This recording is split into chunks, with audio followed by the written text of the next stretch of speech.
Gentleman's game of cricket और उसका darkest chapter match fixing. इसी से लिंक्ड एक कार्गो प्लेन क्रैश जो पेश आया 1 जून 2002 को, जिसमें ना ही सिर्फ 3 लोगों को जान का नुकसान उठाना पड़ा, लेकिन उसके साथ साथ खुला एक बड़ा पेंडोरा बॉक्स। जी हाँ, उन 3 पैसेंजर्स की जिनकी हम बात कर रहे हैं, जिसमें से 2 तो पायलट और को पायलट थे, लेकिन तीसरे पैसेंजर थे Hansi क्रॉनिये। Dying in an air crash in South Africa, 6:45 this morning local time. It was a small plane, only 2 others with him on the plane. But Hansi Cronje, we can now confirm, is no longer with us.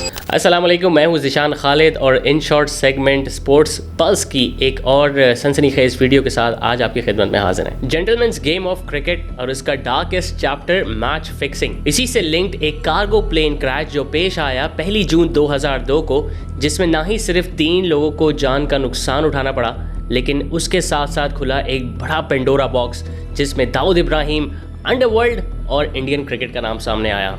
जी हाँ, उन 3 passengers की जिनकी हम बात कर रहे हैं, जिसमें से 2 तो पायलट और को पायलट थे, लेकिन तीसरे पैसेंजर थे Hansi क्रॉनिये, the poster boy of South African cricket, one of the most successful captain of South Africa in the 1990s, जिनको उस प्लेन क्रैश में अपनी जान से हाथ धोना पड़ा।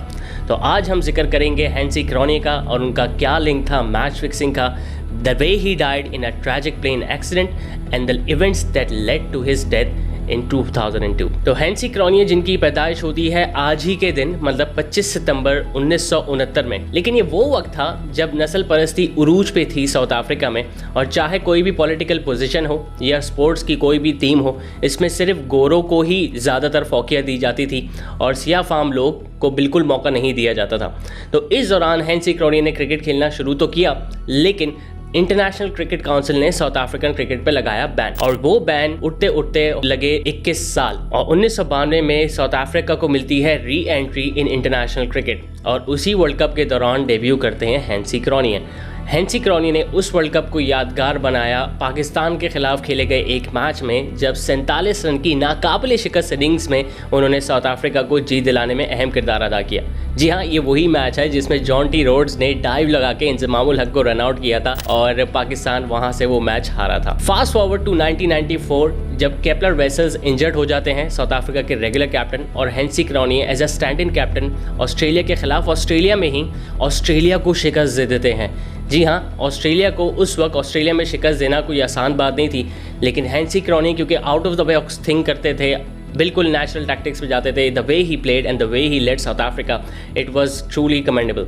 और उसके बाद उनकी परफॉर्मेंस देके ही became the regular captain of South African cricket, और अपनी कप्तानी में ना ही इन्होंने ऑस्ट्रेलिया को ऑस्ट्रेलिया में हराया, पाकिस्तान हो, इंडिया हो, न्यूजीलैंड हो या श्रीलंका जैसी टीम्स को भी शिकस्त का सामना करना पड़ा। अब बात आती है 1999-2000 की। ऑल्दो जैसा हम पहले जिक्र कर चुके हैं, Hansie Cronje out of the box thinking करते थे। 1999 के वर्ल्ड कप में एक अजीब मामला पेश आया जब हैंसी क्रॉनिये एक एयर पीस लगा के ग्राउंड में उतरे, और वो भी इंडिया के खिलाफ मैच में। बज़ाहिर तो उन्होंने ये जाहिर किया that he was only communicating with his head coach Bob Woolmer, और ताकि वो एक प्लान स्ट्रेटेजाइज कर सकते थे कि हमने कब बॉलिंग चेंजेस करनी है और किसको लेके आना है। लेकिन इंडियन क्रिकेट टीम के उस वक्त के ओपनर सौरभ गंगुली को ये गुजारा ना हुआ, और उन्होंने अंपायर से इसकी शिकायत की, और यही हुआ कि एयर पीस को हटाना पड़ा हैंसी क्रॉनिये। लेकिन ये तो एक छोटा सा वाक़या था उनके क्रिकेटिंग करियर में। असल वाक़या पेश आया जनवरी 2000 में, जब इंग्लैंड की क्रिकेट टीम साउथ अफ्रीका के दौरे पे 5 टेस्ट मैचेस की सीरीज़ खेलने। याद रहे कि इस वक्त इंग्लैंड टीम की क़यादत कर रहे थे नासिर हुसैन, जो उनका पहला अवे टूर था, और इस सीरीज़ में 4 टेस्ट मैचेस जो खेले जा चुके थे, उसमें 2-0 की बढ़तरी हासिल थी साउथ अफ्रीका को। तो आखिरी टेस्ट मैच खेला जाना था सेंचुरियन में, और इस टेस्ट के दौरान पहले रोज़ जब साउथ अफ्रीका की टीम बैटिंग करने आई तो एक मुश्किल पिच थी। अच्छी बॉलिंग परफॉर्मेंस देखने को मिली इंग्लैंड की तरफ से, और 45 ओवर्स में इंग्लैंड का स्कोर था 155, 6 विकेट के नुकसान पे। लेकिन क्योंकि आगे हो गई बारिश और कोई खेल मुमकिन ना हो सका, और ये बारिश जारी रही अगले 3 दिन तक, मतलब टेस्ट मैच के 4थे दिन तक बारिश जारी रही, और साउथ अफ्रीका का स्कोर रहा वही 155, 6 विकेट के नुकसान पे।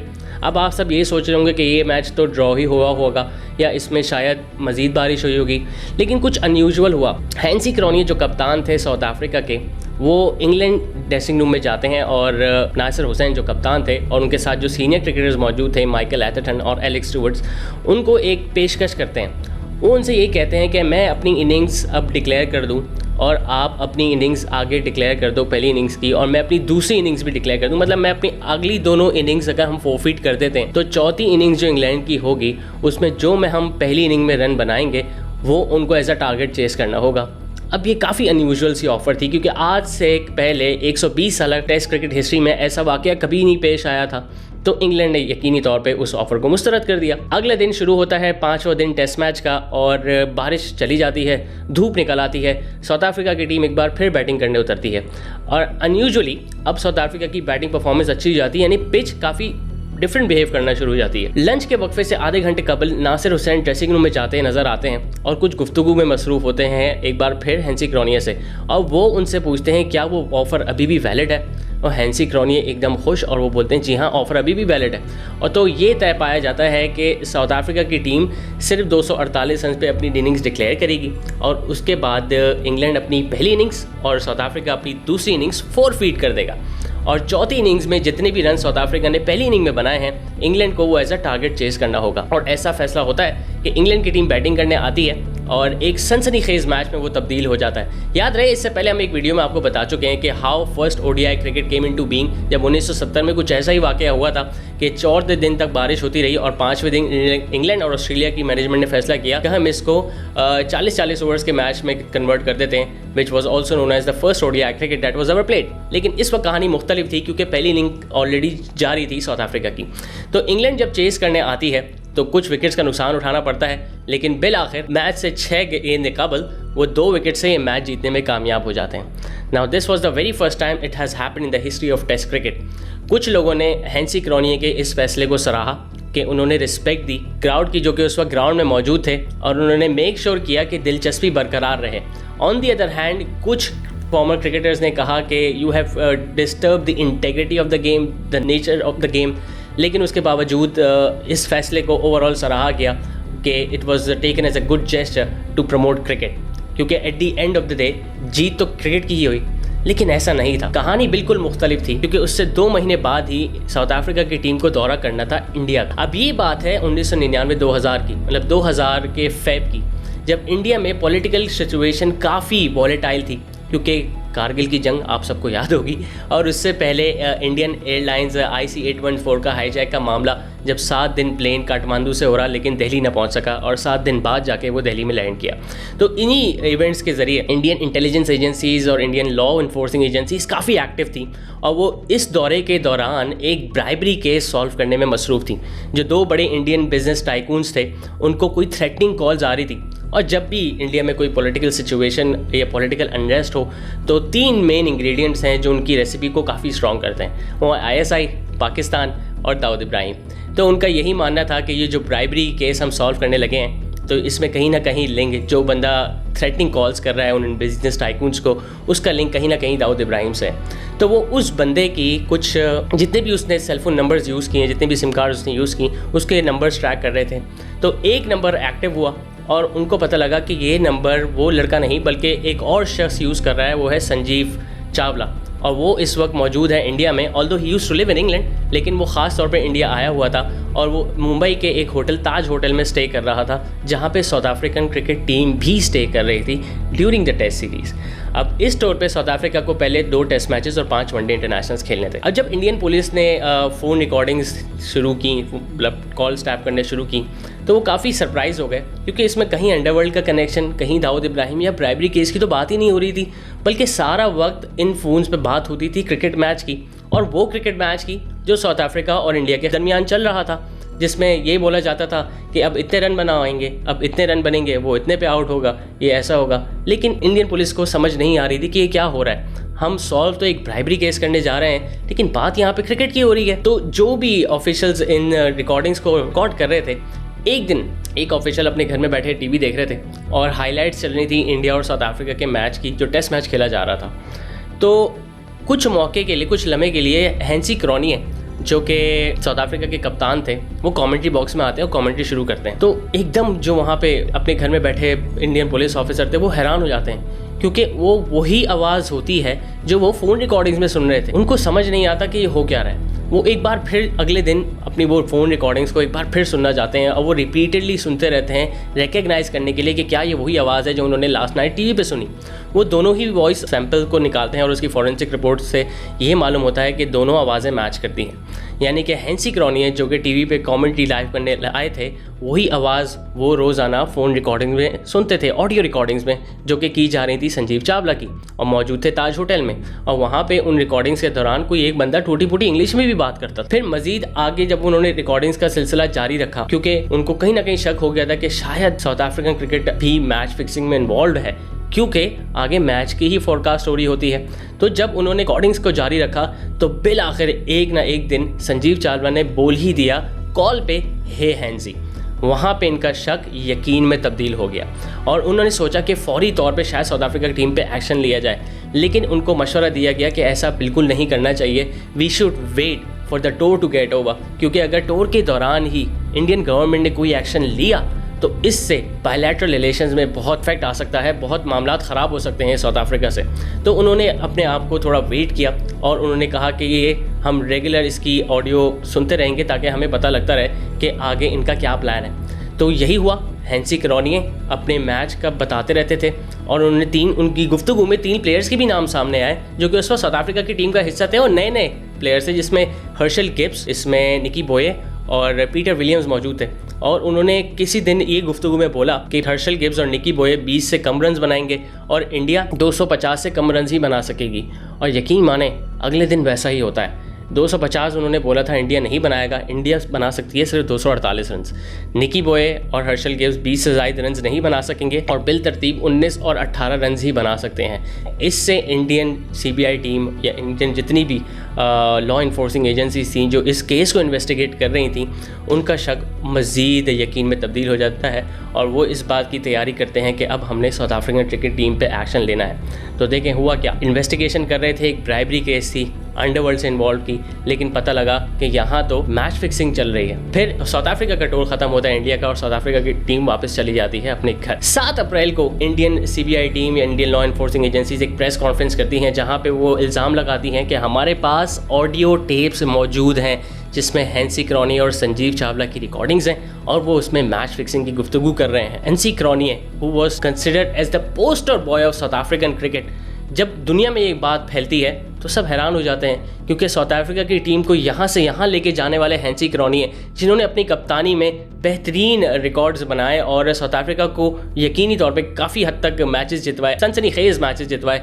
वो कैसे ऐसी हरकत कर सकते हैं। तो सब लोगों ने इस बात को मजाक समझा। इनफैक्ट बॉब वुल्मर जो कि हेड कोच थे, वो कहने लगे कि इससे बड़ा अप्रैल फूल का मजाक हो ही नहीं सकता। लेकिन साउथ अफ्रीका के इनफैक्ट बोर्ड ने भी उनको कंटिन्यूसली डिफेंड किया जब हैंसी क्रॉनिए ने कहा कि ये सारे इल्ज़ाम बेबुनियाद हैं और मैं किसी भी तरह की मैच फिक्सिंग में इन्वॉल्व नहीं था। ये बात है 7 अप्रैल की। फिर 2 दिन बाद ही कुछ अनोखा वाकया पेश आता है। होता यह है कि हैंसी क्रॉनिए रात को 3 बजे साउथ अफ्रीकन क्रिकेट के चीफ अली बाकर को कॉल करते हैं और वो कहते हैं कि I have not been completely honest and yes I was involved in taking money in forecasting what's gonna happen in the match. अब ये बिल्कुल एक अजीब सा वाकया पेश आता है, क्योंकि इससे पहले तक हैंसी क्रॉनिए और साउथ अफ्रीकन क्रिकेट बोर्ड उनको डिफेंड कर रहा था, लेकिन अचानक से हैंसी क्रॉनिए इस बात का एतराफ़ करते हैं कि जी हाँ, मैं मैच फिक्सिंग में इन्वॉल्व हूँ। और उसके बाद कुछ ऐसे सीरीज़ ऑफ इवेंट्स होते हैं जिसमें साउथ अफ्रीका टीम के फेलो क्रिकेटर्स भी आगे आते हैं और वो बोलते हैं जी हाँ, हैंसी क्रॉनिए ने हमें अप्रोच किया था, ये वही हैंसी क्रॉनिए हैं जिन्होंने साउथ अफ्रीका क्रिकेट को नीचे से काफ़ी ऊपर लेके गए, बहुत मैचेस जितवाए। लेकिन उनका इंकशाफ करना कि हाँ मैं मैच फिक्सिंग में इन्वॉल्व हूँ, ये हैरानकुन था, ना ही सिर्फ साउथ अफ्रीका, ना ही सिर्फ इंडिया, बल्कि पूरी वर्ल्ड क्रिकेट के लिए। क्योंकि इससे पहले आज तक इतना बड़ा वाकया नहीं पेश आया था जब एक क्रिकेटर खुद सामने आए और उन्होंने एक्सेप्ट करें, yes I have been involved in match fixing, मैंने पैसे लिए and we are talking about $130,000 for few series. अब एकदम अचानक से साउथ अफ्रीका क्रिकेटर, जैसे मैंने आपको जिक्र किया, वो सामने आते हैं और वो कहते हैं कि जी हाँ, हैंसी क्रॉनिए ने हमें अप्रोच किया था, जिसमें हर्शल गिब्स, निकी बोये और इनफैक्ट 1996 में टीम का हिस्सा पैट सिमकॉक्स भी आते हैं और वो कहते हैं हैंसी क्रॉनिए ड्रेसिंग रूम में आए और उन्होंने कहा जी हाँ, हम मैच फिक्स करते हैं, हम मैच हार जाएंगे और इसके एवज हमें $2.5 लाख मिलेंगे। साउथ अफ्रीका क्रिकेट इस बात का यकीन नहीं करती, लेकिन वो फिर भी हैंसी क्रॉनिए को ऑफर करती है 10 जून को कि आपको हम फुल इम्यूनिटी देंगे अगर आप खुल के सामने आएंगे और हमें तफसील से बताएंगे कि how all that happened and who was the one that is involve. और फिर जैसे कि वीडियो शुरू में हमने जिक्र किया था उस फेमस टेस्ट मैच का जिसमें 2 इनिंग्स फॉरफीट हुई थी इंग्लैंड और साउथ अफ्रीका की, उस इन्वेस्टिगेशन में वो टेस्ट मैच भी सामने आया। तो साउथ अफ्रीकन क्रिकेट ने एक किंग्स कमीशन बनाई और इसका एक सेशन हुआ which was aired live on TV. Now the whole world is watching, जिसमें हैंसी क्रॉनिये मौजूद हैं, उन पे जो इल्ज़ामात लगाए लॉयर्स मौजूद हैं और हैंसी क्रॉनिये इस बात का एतराफ़ कर रहे हैं। तो हैंसी क्रॉनिये ने पहले तो उस टेस्ट मैच का भी जिक्र किया जहां पे उन्होंने इंग्लैंड के कैप्टन नासिर हुसैन को ऑफ़र की थी कि वो 2 इनिंग्स फॉरफीट हो जाएंगी और नासिर हुसैन अगली इनिंग में चेज़ करेंगे। और उन्होंने उस बुकी का नाम भी लिया कि इस बुकी से मुझे $1,30,000 US और एक लेदर जैकेट मिली थी एज अ गिफ्ट, क्योंकि उस बुकी ने आगे पैसे लगाए थे और बोला था कि कुछ भी हो हैंसी, ये टेस्ट मैच ड्रॉ नहीं होना चाहिए, a result should come whether England should win और South Africa should win, but it should not end in a draw. और हुआ यही, जिस तरह के टैक्टिक्स हैंसी क्रॉनिये ने अपनाए, 2 इनिंग्स फॉरफीट करने का आइडिया दिया और उसके बाद इंग्लैंड वो टेस्ट मैच जीता। Bookie got what he wanted, Hansie got what he wanted. और उसके बाद जब उनसे फर्दर इन्वेस्टिगेशन हुई और इंडियन टूर पे जो उन्होंने मैच फिक्सिंग की उससे पूछा गया तो आप यकीन नहीं करेंगे, उन्होंने चंद इंडियन क्रिकेटर्स का भी नाम लिया। उन्होंने बोला कि सबसे पहले मुझे इंडियन बुकी MK गुप्ता से मिलाया मोहम्मद अजहरुद्दीन ने। मोहम्मद अजहरुद्दीन जो कि इंडिया के काफ़ी सक्सेसफुल कैप्टन माने जाते हैं, वो भी बल्कि मैच फिक्सिंग में इन्वॉल्व थे। और उससे होते होते फिर अजहरुद्दीन, मनोज प्रभाकर, इनफैक्ट मनोज प्रभाकर ने तो एक बार 1983 के world cup winning hero Kapil Dev का भी नाम ले लिया। अब आप अंदाज़ा लगाएं कि एक कमीशन बैठी हो, ये सारा सेशन हो रहा हो और लाइव जा रहा हो टीवी पे, जिसमें दुनिया में लाखों करोड़ों लोग देख रहे हो, तो यकीनी तौर पे इसमें जो भी नेटवर्क, जो भी अंडरवर्ल्ड से ताल्लुक़ रखने वाले या जो भी मैच फिक्सिंग नेटवर्क को चलाने वाले लोग मौजूद थे, उनको यकीनी तौर पे कहीं ना कहीं अनईजीनेस फील हो रही होगी और उन्होंने सोचा होगा कि इस बात को यहीं दबाना चाहिए, क्योंकि अगर ये यहाँ से आगे बढ़ी तो काफ़ी बड़े नाम सामने आ सकते हैं। सिर्फ प्लेयर्स नहीं बल्कि पूरी क्रिकेट टीम्स नहीं बल्कि क्रिकेटिंग बोर्ड्स भी यहाँ पे शायद सामने आ जाएं। तो उन्होंने बेहतर समझा कि इस बात को यहीं के यहीं दबाया जाए। तो इससे हैंसी क्रॉनिये ने अपने जुर्म का एतराफ़ किया और उन्होंने अपनी कॉन्फ्रेंस दौरान, किंग्स कमीशन की जो कॉन्फ्रेंस थी उसमें उन्होंने ये भी बोला that I was not completely honest, I always loved my nation, I always loved my teammates, but I had this unconditional love for money. मतलब मैंने गलती की और मुझे लालच थी, लेकिन मैंने कभी मैच फिक्स नहीं किया। मैंने फोरकास्ट किया कि ये होगा, लेकिन उसके बावजूद साउथ अफ्रीका वो मैच जीती। और शायद इन्हीं टर्म्स से आगे जाके निकली स्पॉट फिक्सिंग, जब हमें मैच के दौरान चंद ऐसे लम्हे मिले जो कि फिक्स हुआ करते थे और प्लेयर्स उसमें इन्वॉल्व पाए गए इन फ्यूचर। लेकिन उस कमीशन के बाद हुआ ये कि साउथ अफ्रीकन क्रिकेट ने हैंसी क्रॉनिये पे ताहियात पाबंदी लगा दी और उनको हर तरह की क्रिकेटिंग एक्टिविटीज़ से बाहर रखा गया। हैंसी क्रॉनिये जो कि उस वक्त सिर्फ 31 साल के थे और उनका अभी भी 4 से 5 साल का करियर बाकी था, उन्होंने अब एज अ बिजनेसमैन अपनी सेकेंड इनिंग्स को परस्यू किया। और अब बात आती है उनके प्लेन क्रैश की। 31 मई 2002 को वो स्वाज़ीलैंड में अपनी एक बिजनेस मीटिंग कंडक्ट करके वापस जाने वाले थे और उनकी फ़्लाइट थी उनके शहर केप में, लेकिन अनफॉर्चुनेटली वो ट्रैफिक का शिकार होते हैं, वो अपनी रेगुलर फ़्लाइट मिस करते हैं और फिर उनको ऑफ़र दी जाती है कार्गो प्लेन एयर एक्वेरियस की कि आप उसमें बैठ के अपने शहर जा सकते हैं। अब याद रहे कि ये कार्गो प्लेन वो पहले भी कई दफ़ा इस्तेमाल कर चुके हैं और उनकी काफ़ी अच्छी वाबस्तगी थी उस एयर एक्वेरियस के CEO गेवी ब्रांसन से, और वो दोनों आपस में एक दूसरे को जानते थे क्योंकि उनका हैंसी क्रॉनिये का जॉर्ज में एक रिजॉर्ट था जहाँ पे दोनों आपस में काफ़ी हद तक गोल्फ भी खेला करते थे। तो जब हैंसी क्रॉनिये उस तैयारे में गए और जब वो रात में जब उड़ना शुरू किया तो एवरीथिंग वाज नॉर्मल, और 2 जो पायलट्स वहाँ मौजूद थे, काफ़ी पायलट एंड को पायलट और प्रीटी एक्सपीरियंस, उनके पास 21,000 और 10,000 फ्लाइंग आवर्स का एक्सपीरियंस मौजूद था। 50 से ज़ायद उम्र थी, तो इससे आपको अंदाज़ा लगाता है कि वो काफ़ी एक्सपीरियंस थे। लेकिन अनफॉर्चुनेटली अगले दिन दोपहर 12 बजे खबर आती है that the plane crash in one of the mountains in George and 3 passengers, the pilot, the copilot and the only person that was Hansie Cronje died on spot. अब ये बात है 2002 की और इससे पहले सारा मैच फिक्सिंग स्कैंडल सामने आ चुका था। तो 2002 में हुआ ये कि जिस दौरान हैंसी क्रॉनिये की खबर मंजर आम पे आई, उस दौरान इंग्लैंड में टेस्ट सीरीज़ चल रही थी, इंग्लैंड और श्रीलंका की, और इंग्लैंड बैटिंग कर रहा था। और उस दौरान जब उन्होंने न्यूज़ ब्रेक करने की कोशिश की, पॉल एलर्ट थे कमेंट्री बॉक्स में, और ये देखें पॉल एलर्ट क्या कहते हैं अपनी कमेंट्री में। Tragic news from South Africa. Hansie Cronje has been killed in a plane crash close to his home in George in South Africa. It is indeed tragic news for Hansi's family. जी हाँ, Paul AILET बताते हैं Hansie क्रॉनिए killed in a plane crash. Now there is a difference between getting killed and died in a plane crash. अगर वो एक normal plane crash होता और इतने सारे इवेंट्स ना होते तो anyone would have said that Hansie died in a plane crash, लेकिन पॉल एलेट ने कहा Hansie Cronje was killed in a plane crash.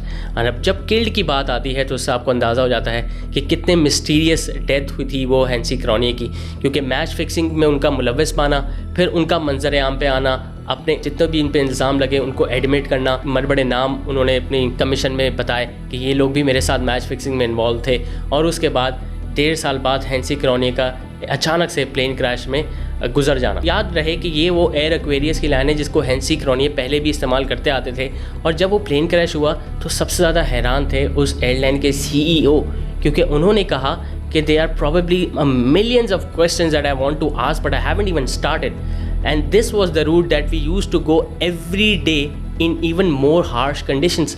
मतलब हम रोज़ाना तकरीबन इस रूट पे आते जाते थे और इससे ज़्यादा मुश्किल वेदर कंडीशंस में हमारे पायलट्स ने फ्लाई किया, but nothing like that even happened before. और उसी दौरान जब ये केस चल रहा था हैंसी क्रॉनिए की डेथ का, तो इतनी मशकूक डेथ थी तो it took some time for the civil aviation report to come out. और उसी दौरान एक इन्वेस्टिगेटर ने कहा it's good that the case gets closed as early as possible, because जितना ये केस ड्रैग होगा the follow up investigation is not good for a country that is already driven so much by crimes. तो उनका ये मानना था कि इस केस को आगे ना ज़्यादा परसू किया जाए बल्कि ज़्यादा इल्ज़ाम पायलट्स पे दिया जाए, और जिसकी बदौलत हैंसी क्रॉनिए की डेथ होती है।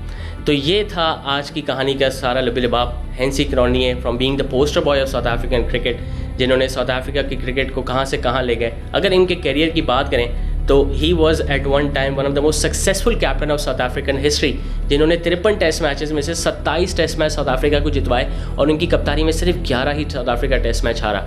और अगर वनडे इंटरनेशनल्स की बात करें तो उसका रिकॉर्ड मज़ीद बेहतर था, जब 138 वनडे इंटरनेशनल्स में 99 मरतबा साउथ अफ्रीका की टीम को जीत हासिल हुई और सिर्फ 35 मैच इनकी कप्तानी में हारे।